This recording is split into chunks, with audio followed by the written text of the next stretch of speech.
السلام علیکم عزیز بچوں، امید ہے آپ سب خیر و عافیت سے ہوں گے۔ آج ہم ایک نئے عنوان کے ساتھ آپ کی خدمت میں حاضر ہیں۔ آج ہم ایک مقالہ جو خواجہ غلام سعیدین کا لکھا ہوا ہے، اقبال اور انسانیت کے عنوان سے، آج ہم اس مقالے کا ایک پیراگراف مطالعہ کرتے ہیں۔ آئیے سبق شروع کریں۔ اقبال کی شاعری اور فلسفے کا ایک مرکزی خیال یہ ہے کہ قوم، نسل، رنگ اور ذات پات اور ملک کے تصور نے انسانوں کے درمیان مخالفت کی دیواریں کھڑی کر کے زندگی کے حسین نقشے کو بگاڑ دیا ہے۔ یعنی کہ اس عبارت کے اس ٹکڑے میں خواجہ غلام سعیدین لکھتے ہیں، کس کے بارے میں؟ علامہ اقبال کی شاعری کا جائزہ لیتے ہوئے فرماتے ہیں کہ علامہ اقبال نے اپنی شاعری میں کیا بیان کیا ہے، اس کی کیا خصوصیات ہیں، اس کو اس مکالمے میں خواجہ سعیدین نے بیان کیا ہے۔ اور لکھا ہے اقبال کی شاعری اور فلسفے کا ایک مرکزی خیال ہے، یعنی کہ اقبال کی شاعری اور اس کے جو فلسفہ تھا اس کا مرکزی خیال یہ ہے، اس کا سینٹرل ویو جس کو آپ لوگ کہتے ہیں، مرکزی خیال یہ ہے کہ دنیا میں قوم، نسل، رنگ، ذات پات اور ملک کے تصور نے انسان کو اس دنیا میں چھوٹے چھوٹے ٹکڑوں میں بانٹ کر رکھا ہے۔ یعنی کہ قوم کے نام پر، ذات کے نام پر، رنگ کے نام پر لوگوں کو بانٹا ہے دنیا میں۔ یہ اس تصور نے، اس سوچ نے دنیا میں انسانوں کو ٹکڑوں میں بانٹ کے رکھا ہے۔ اور کیا کیا ہے؟ اور انسانوں کے درمیان دشمنی اور نفرت کی دیواریں کھڑی کی ہیں۔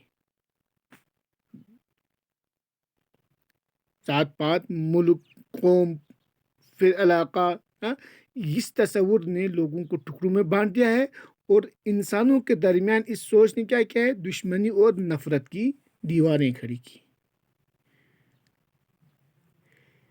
جس سے کیا ہوتا ہے؟ زندگی کا یہ جو خوبصورت نقشہ ہے یہ بگڑ گیا ہے۔ دنیا جو خدا نے جو خوبصورت بنایا تھا، اس سوچ، اس غلط فکر نے اس خوبصورت نقشے کو بگاڑ دیا۔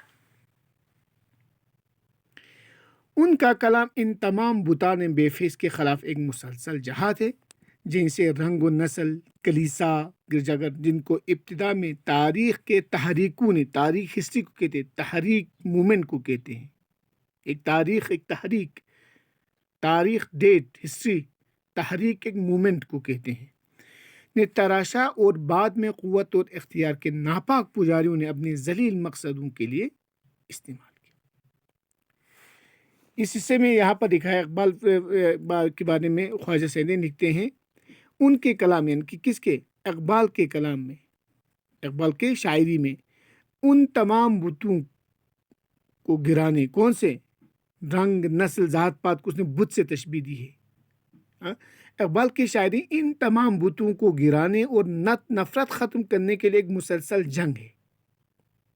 تمام بتانے بے فیض، شاعر کو بت قرار دیا، اس نے رنگ میں بنٹا بیٹھے ہوئے لوگوں کو، مذہب کے نام پر، علاقے کے نام پر ان کو بت اس نے تصور کیا، اس سوچ کو، اس خیال کو اس نے بت سے کمپیئر کیا ہے۔ لکھا ہے اقبال کی شاعری، کلام شاعری ان تمام بتوں کو گرانے اور نفرت کو ختم کرنے کے لیے ایک مسلسل جنگ ہے، جہاد ہے، جنگ ہے۔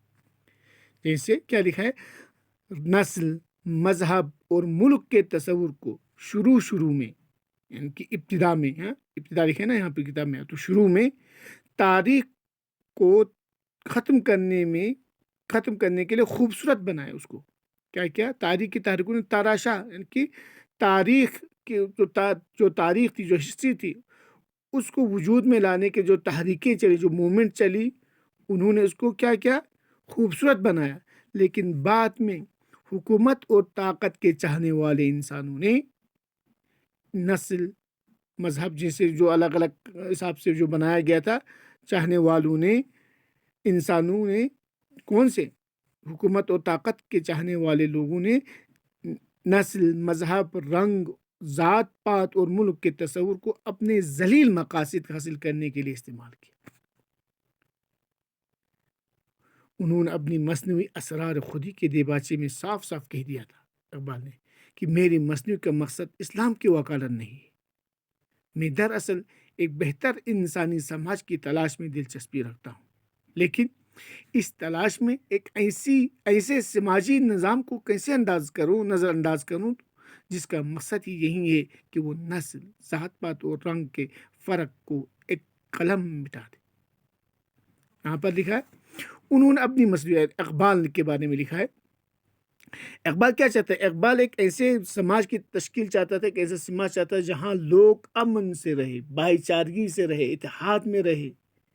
اس کی چاہت تو یہی تھی نا، لیکن طاقت اور ملک حکومت چاہنے والے لوگوں نے کیا کیا؟ اس کو اپنے ذلیل مقصد کے لحاظ سے استعمال کیا ہے۔ اسی چیز کو رنگ، نسل، مذہب، علاقہ، انہوں نے انسانوں کو رنگ اور اقبال کے بارے میں لکھا ہے، انہوں نے انسانوں کو رنگ اور نسل، ذات پات اور ملک کی سہولت پر اکسایا ان لوگوں نے، اور کیا کیا؟ ایک دوسرے کے خلاف کھڑا کیا، دشمنی بنا دی۔ لیکن یہاں لکھا ہے انہوں نے اپنی مصنوعی اسرار خودی کی دیباچے میں، یعنی کہ اقبال کیا کہتا ہے؟ ایک ایسے انسانی سماج کی تشکیل چاہتے ہیں جس میں نہ رنگ نسل کی تمیز ہو، نہ قوم ملک کا جھگڑا ہو۔ انہیں اس تلاش میں کیا ملا؟ اسلام ہی ایک ایسا نظام پیش کرتا ہے۔ انہیں اس تلاش میں اسلام ہی ایک ایسا نظام پیش کرتا ہوا نظر آتا ہے۔ اس بات کی وضاحت انہوں نے اپنی مصنوعی کے دیباچے میں کیا ہے، کیونکہ اسلام ذات پات اور رنگ نسل کے فرق کے لیے کوئی گنجائش نہیں۔ اسلام اس فرق کو بالکل نہیں مانتا۔ تو عزیز بچوں، آج ہم اسی پیراگراف کا مطالعہ کرتے ہیں، باقی ماندہ جو حصے ہیں وہ ہم کل سے پڑھیں گے۔ والسلام علیکم ورحمۃ اللہ۔